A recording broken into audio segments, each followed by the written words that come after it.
Hello. Hello, how we doing? Hey, we are doing great. I'll answer on your behalf too. Yeah. I suppose if the options are answer on my behalf or your family's behalf, you had choices there, and it says something that's the choice you made. Well, it says we're doing the podcast. You asked how we are doing, so we are doing great. All right. This half of we is just finishing up this semester as we record, and it feels really good to be finishing up. It's been a long semester, but a good one. So, how is the other half of we?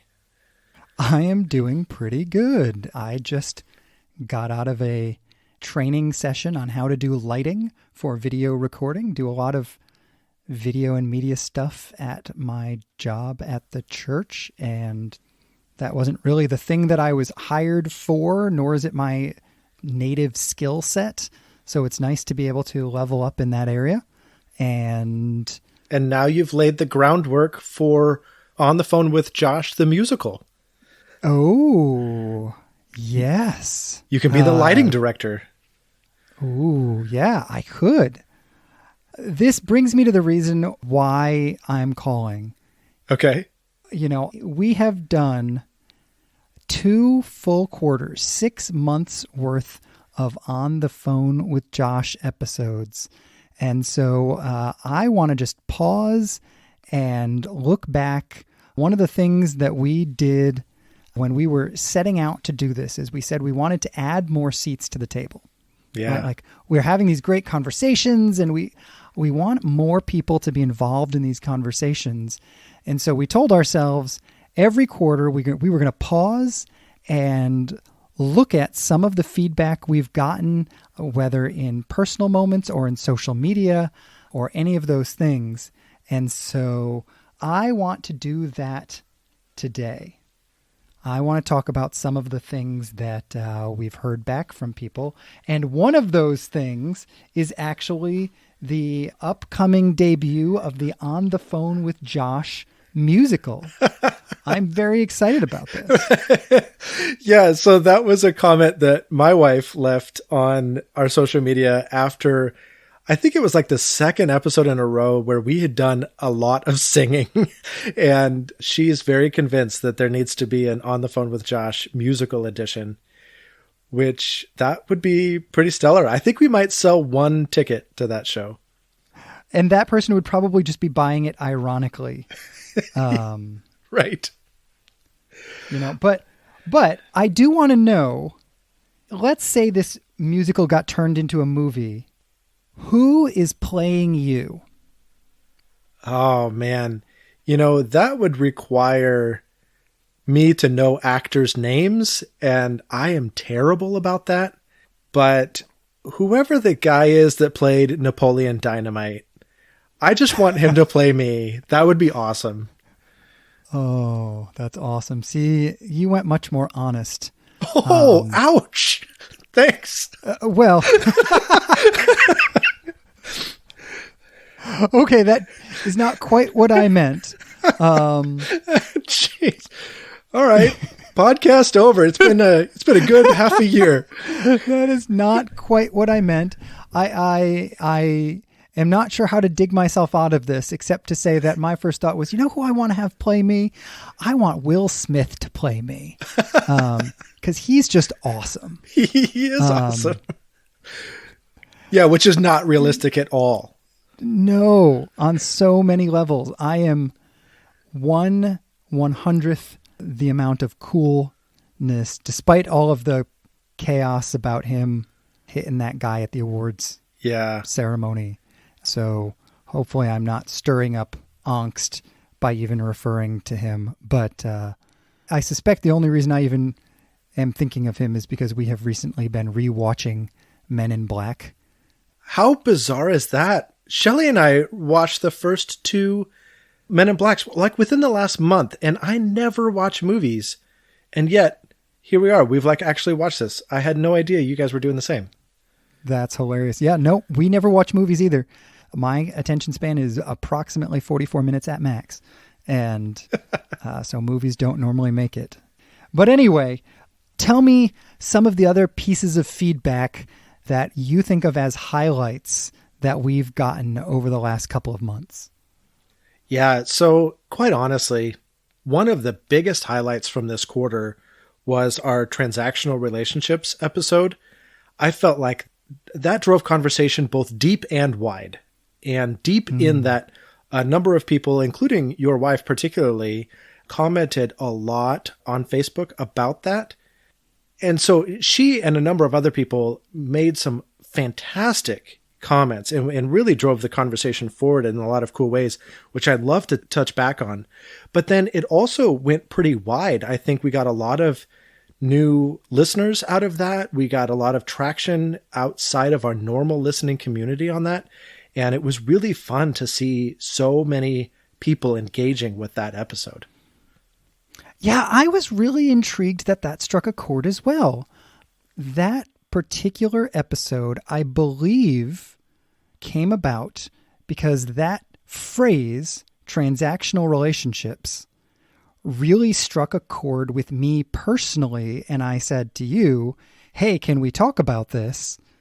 And apparently I am not the only one. Right. So, so much of what was commented online, I thought drove the conversation forward really well. And one of our listeners, Casey, really talked a lot about boundaries, which I thought was an exceptional insight. We didn't really talk about boundaries around transactional relationships. And it feels as though boundaries is a way to kind of protect oneself from the harm that can possibly come from somebody that wants to interact with you only in a transactional way.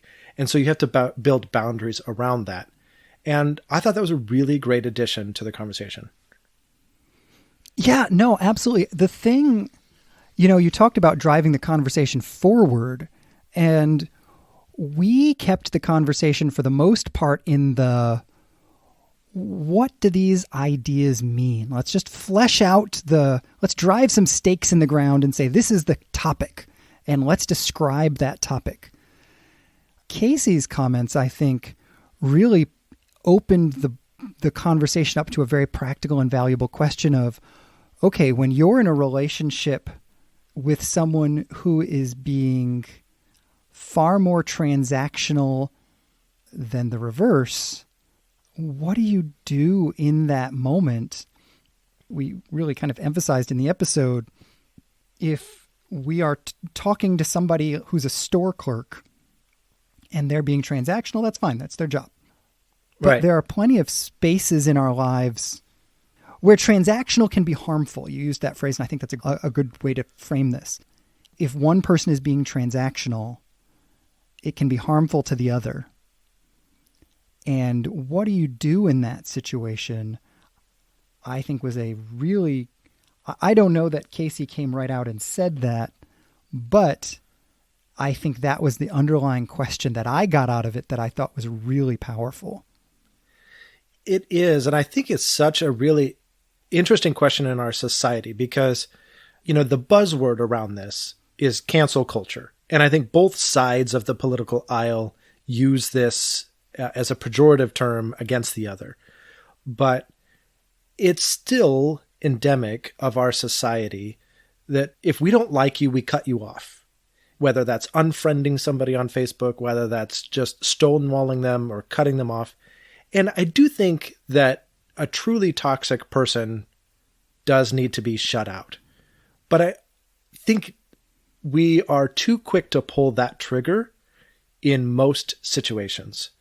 And I remember there was a situation years and years ago where I wanted to cut somebody out of my life for a time. And I say for a time only because of you, really. You said, yeah, you can deliver that message. But theologically, spiritually, you should not deliver that message until you are absolutely willing to seek reconciliation at some point if the health of the situation warrants it.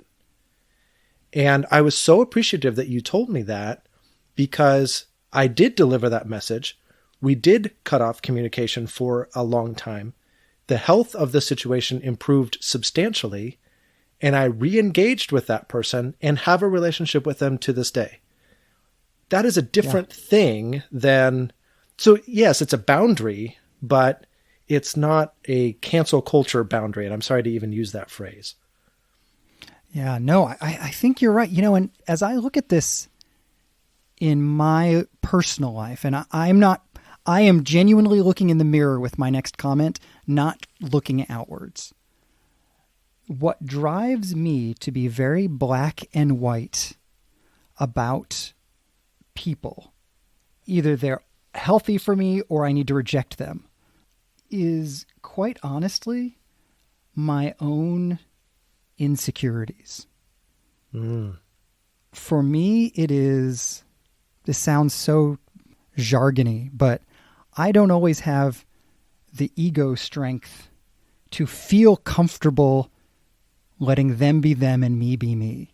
Or in Steve Cuss's language, hearkening back to our managing leadership anxiety, in his language, the experience of differentiation between them and me is emotionally complicated for me. And so rather than deal with that emotional complicatedness, I just want to push them out of the picture completely. Yeah. Does that make sense? Yeah, no, you're exactly right. And I think, especially as our society becomes less and less relationally adept, right? We've got too many things that pull us away from deep relationships. I think that anxiety is only going to increase. And absolutely, how we deal with that and how we push through that is going to be key for our own personal development, but I think it's going to be key for how we progress as a society. Yeah, exactly. How are we going to tolerate? Because it does cause anxiety and discomfort in me to be in the presence of or in relationship with somebody who is more transactional. As one example, it causes anxiety and discomfort and tension as I simply have to stand my ground. Honestly, in a very non-militaristic sense, I have to just comfortably and peaceably be me, and that's okay. Yeah.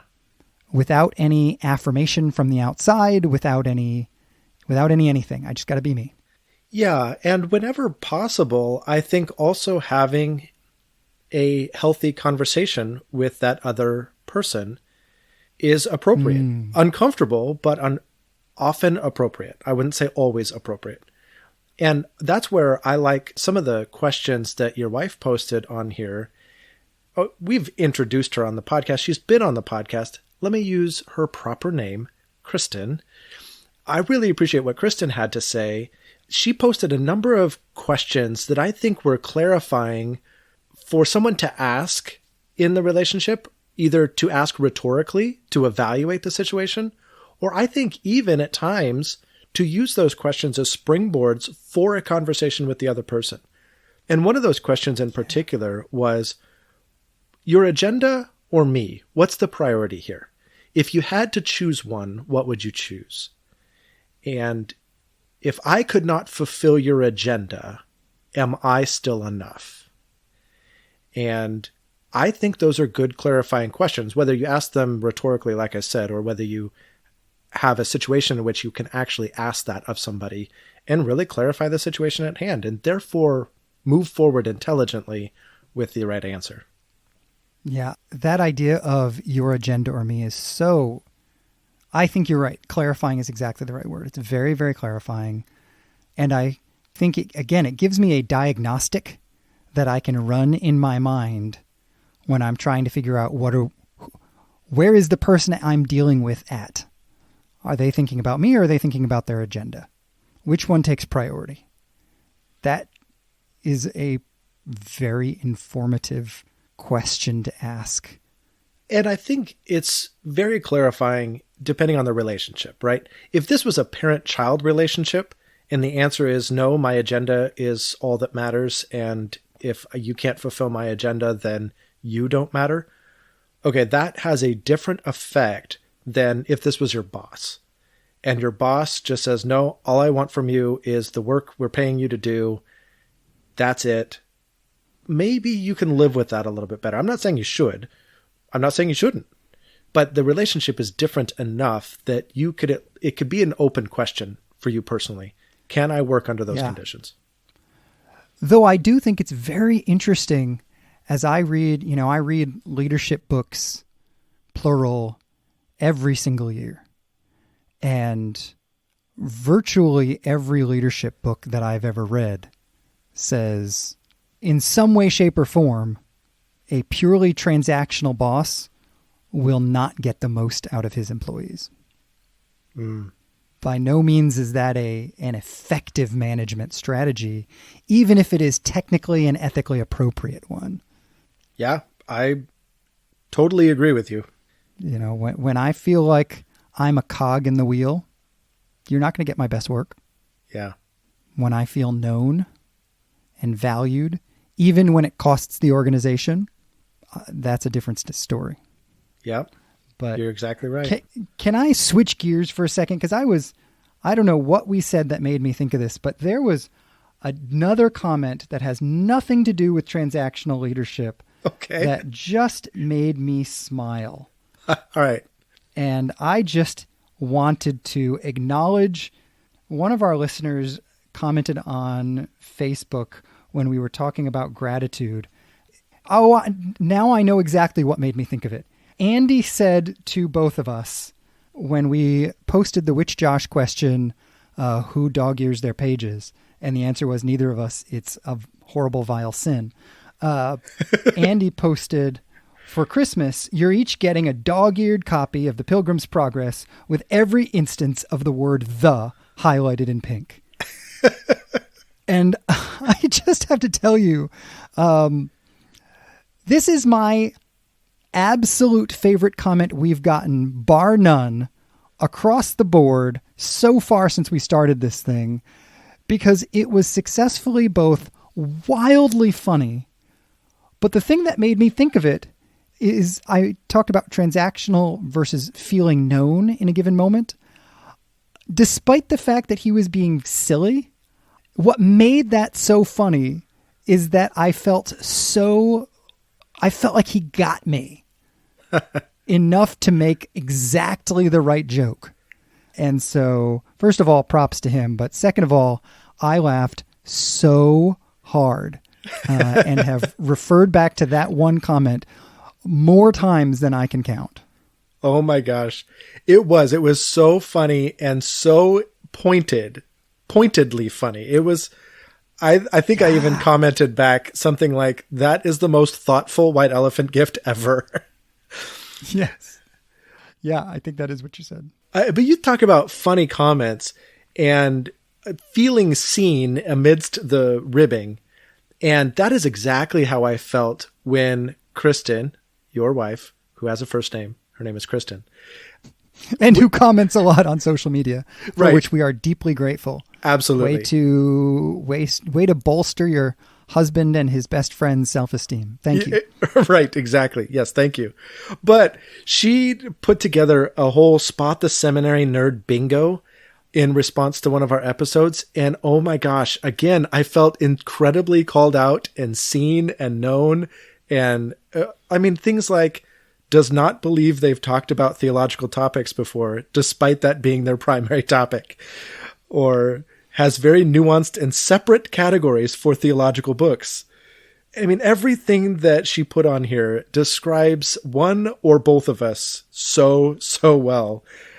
Like responds, ooh, when friend brings up the Trinity. I mean, these are just so great. Yeah, I don't know if you've said this one or not, but one of my favorite on there was, has theological neighbors. Yes. I didn't even think about the fact that was a phrase that only a limited number of people are ever going to use. Right. Although I hope we popularize it.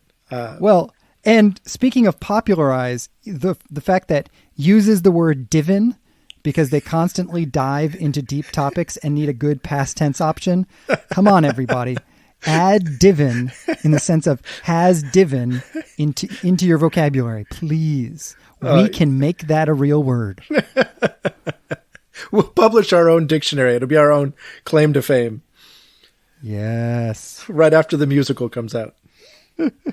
Perfect.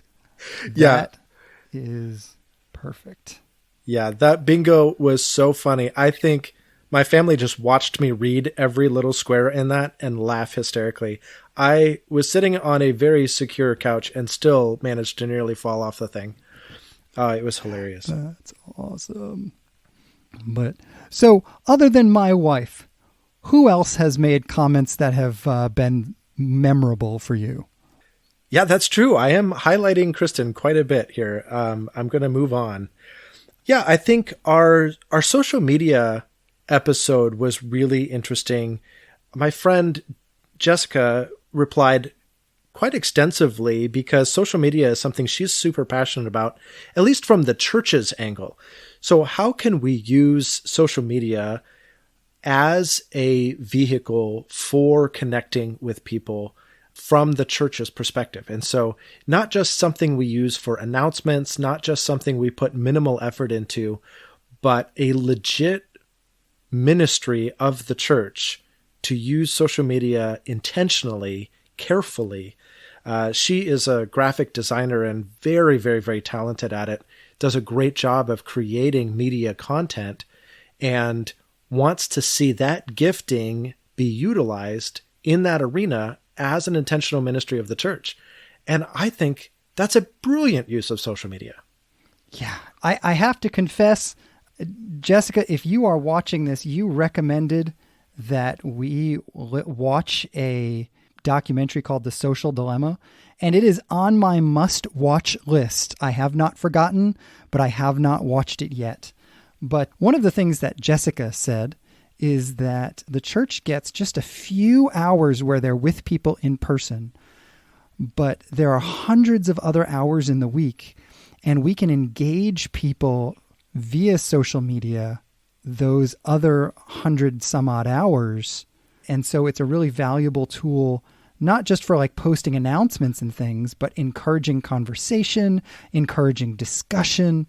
And the shift I feel like she was challenging was for the church to shift from informing to engaging people with the way that they use social media. Though she didn't say that exactly, I don't think, so hopefully I'm not misquoting her. But I think that's really interesting. Yeah, I completely agree, and I would love to think more deeply about that. I don't lead a church or a church social media ministry, so I'm probably not the right guy to think that through entirely, but man, it's such a great pivot that I think the church probably needs to make. I just don't know how exactly. Well, and I will say in our own church, in the church where I work, we have found, even on the simple level of promoting, people show up to church because of what they see on social media on a regular basis. And so social media has become the porch of our church, if that makes sense. Yeah. And we are constantly getting people through that medium. And I'll tell you what, though, but if it, and I don't mean this about our church in particular, I just mean, so social media is not my favorite thing. If it engaged in conversation the way that Jessica was challenging us to think about social media, I would probably enjoy social media more. Well, I have to say that that's true of our own podcast. When people engage the content and have a great discussion online like we're talking about here, that is really interesting to me. Or whether our podcast or our posts are a springboard for having these conversations outside of social media is also fantastic to me. But it's, like you said, it's the word engagement that energizes me. It's not just social media for its own sake. Yeah, absolutely. And you know, she mentioned people like Carrie Newhoff and Nora Jones and Brady Shear. I'm curious to see, as a matter of fact, I think it's Nora Jones that literally wrote a book on this, but I'm curious to think more about what does it take to post in a way that inspires that, not just from a church perspective, but even from the perspective of our podcast. I'm intrigued to think about more, what does it take to foster that? One of the big challenges that leaders have to deal with is it's so easy to say, people just won't post on my stuff. When what I need to ask is, what can I do to make my posts more engaging so people want to post on my stuff? I can either point the finger outwards or I can point the finger back at me, but only one of those can I actually change. So I might as well, even if I'm only 10% of the problem, I'd rather change my 10% than complain about the other 90%. Well, and I think that sometimes there are factors outside of the leader's control that dictates whether or not somebody is likely to post. Like, for instance, we noticed on our own podcast that both our listening numbers and our social media engagement numbers went down significantly over the holidays. Either that means like we really upset some people by talking about Advent, or there's something else at play, whether that is people didn't want to think about Advent in the way that we were suggesting, or what I think is more likely, because everybody wants to think like us, but what is more likely is that people are just plain busy and their routines have changed because it's the holidays and everybody's routines are all up in chaos. And so nobody's doing what they normally do at the time that they normally do it. And so I think even if you were to develop the greatest content, some of those natural rhythms of life are still going to affect the final result. Yeah, I have wondered to what degree both of these things are true.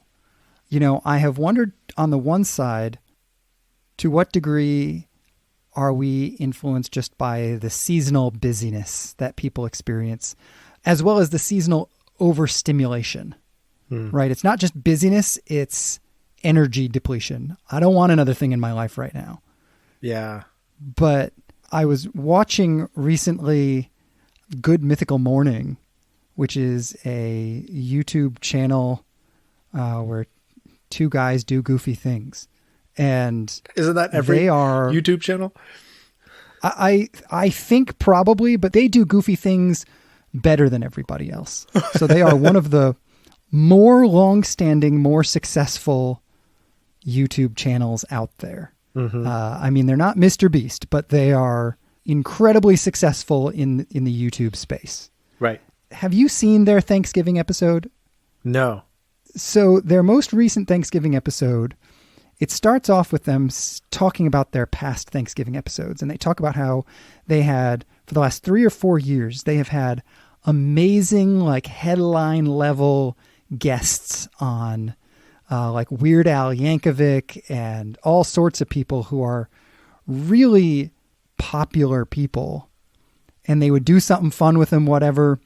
And then they pulled up this little chart and said, we just want you to know, here's what our viewership does on Thanksgiving. And it's this chart that shows like a line that's straight across Monday, Tuesday, Wednesday. And then on Thursday, it tanks way down to 0. And then it comes back up on Friday. And their point was, we're putting all this work into this awesome episode on Thursday, and none of you watch it. And then they, tongue in cheek, but actually said, so we're not doing anything cool this year. We're just going to sit here and chat because you're not going to watch it anyway. And they went on for 20 minutes to talk about how they were going to cook their turkey and why one of them thinks the other one doesn't cook the ham right. And, it was just two guys jabbering because they couldn't be bothered doing an awesome episode because around the holidays, they have thrown up their hands and said, we give up. You are not going to watch this. And I figure if Rhett and Link feel that way on Thanksgiving, I'm okay to feel like the holidays has an impact on viewership. Yeah, it does make me feel a lot better. We often take a look at our podcast listening numbers, and like we have no idea why certain episodes get way more listens than others. And it's all very baffling. So the fact that somebody else is having dips in their listenership just makes me feel better. Very encouraging, right? Yes. Yeah, that's exactly how I feel. You text me our listenership numbers every day, and about 3/4 of the time I text back, "Huh, that's interesting. I have no idea what to do with that." Right. I don't either. It makes no sense whatsoever. Yeah. But I will say this, there are a few listeners out there that are diehard listeners. We know that you listen every single week, and some of you reach out to us pretty regularly. And I've got a friend, Pat, who will often send me a text after our episode comes out. And sometimes it's engaging the topic, or sometimes it's giving me another podcast to listen to and say, hey, this sounds relevant. Tell me what you think. But this one just took the cake for me. He went back to our Ordinary episode, where we talked about Tish Harrison Warren's book on Liturgy of the Ordinary. And he said, so we need to find Jesus in the ordinary things like brushing our teeth? Well, I guess he was the way, the tooth, and the life. Oh, that is either really horrible or really funny, or maybe both. It's very much both. And so I know we got to transition into, some other episode segments, but I had to make sure that you heard that amazing, amazing comment. Oh my goodness. Well, Pat, feel free to text me that stuff as well. My number is 555-3931. I would, and I will give a gold star to anybody who actually knows what that number is. But we're going to transition into another part of the episode. Well, and I would say, honestly, it's kind of the same part we've been having all along, and that is listener engagement. So we want to thank you all for listening. Thank you especially for commenting or having conversations with us. We enjoy having more seats around this table and engaging with you on all of these topics. So continue to find us on social media. We're on Facebook and Instagram. Just search for On the Phone with Josh. And I also want to point out, we reference a lot of books and other podcasts and various other things. You can always check the show notes. In every episode's show notes, you will find links to the books that we reference, a listing of the podcasts and other resources that we talk about. So if you're ever curious and want to dig into any of those, you can find it in the show notes. Yeah, absolutely. We would love to share those resources with you and really love to hear from you in any way, shape, or form. So keep the comments coming. Yes, please. But, transitioning off of the past into the present here, I'm just curious what you've been thinking about this week. What's going on in your brain lately? That's a dangerous question, but probably.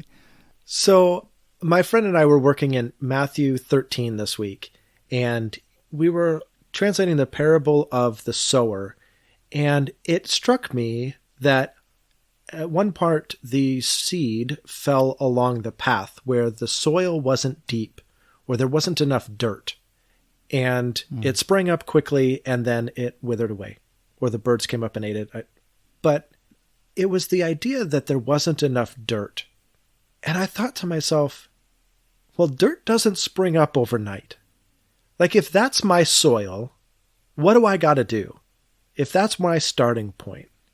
And dirt takes a while to grow. I mean, living things have to come from it, wither, die, and decompose and create new soil.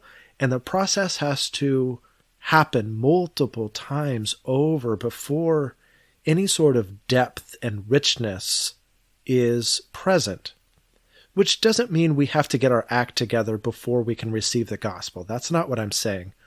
But I am saying there is something to be said for cultivating, literally, depth of soil where that seed can really go down deep. Roots can dig down deep because you have built up a lot of soil and dirt, because over time you have allowed your life to go through its natural phases, and you've mixed all of that together into a rich soil where the gospel can take root.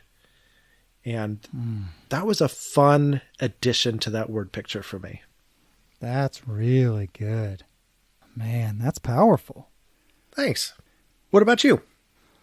Well, we have talked about Kurt Thompson on the podcast a couple of times, and I was listening to one of his books, and I don't think we've mentioned this on the podcast before, but he talks about healthy attachment in terms of 4 different words: being seen, soothed, safe, and secure.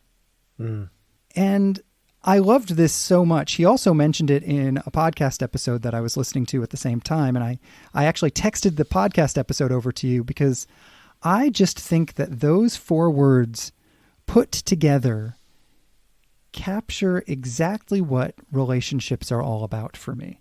What we all need out of a relationship is to be seen or known, for a relationship to be a place where when things are not okay, I can come back to and be cared for, to be soothed. I love the fact that he talks about that being, that's not just a childhood need. That's not just a broken people need. We all need that to some extent. And then to feel safe no matter what. And then he differentiates safe and secure in this really cool way. If you're seen, soothed, and safe, you will feel able to venture out into a potentially complicated and dangerous world to take risks. And that's what he means by secure. If you're seen, soothed, and safe, then you are secure enough in yourself to take risks in the rest of the world. And I think that is just such a powerful model of relating. I can't stop thinking about it. Yeah, I appreciated it as well. I took a listen to that episode when you sent it over to me, and man, those 4 S's really, really capture things well. Yeah, absolutely. Man, well, what a good conversation. I can't believe it has been 6 months of doing this. This is episode number 30. 30? Is that right? Yeah. Wow. That is a lot of time being on the phone with Josh. And we are only getting started. So before we go, I would love to get in the Which Josh question. And the Which Josh question this week is very apropos because we've talked a lot about a Josh and the other's wife. So which Josh hates the game Racco because the other Josh's wife always wins? And yes. And that is me. Well, I know it's my wife, so therefore it is by default you. Yes. So my wife always wins. Kristen may as well have just named the game Kristen Wins, because I don't know how she wins that game every single time. But when we both lived in Missouri, or when we all 4 lived in Missouri, we would have some game nights, and inevitably she would want to play that game. And I grew to hate it because there just wasn't a chance to win. So I still won't play Racco. It's been 20 years. Yep, won't touch it. So what I'm hearing you say is that my wife can have an impact that is ongoing. Yes. Yes, and not always for the good. Let's just be honest.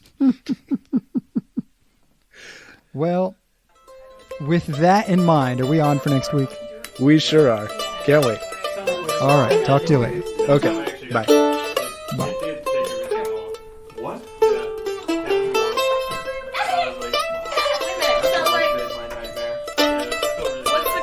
win.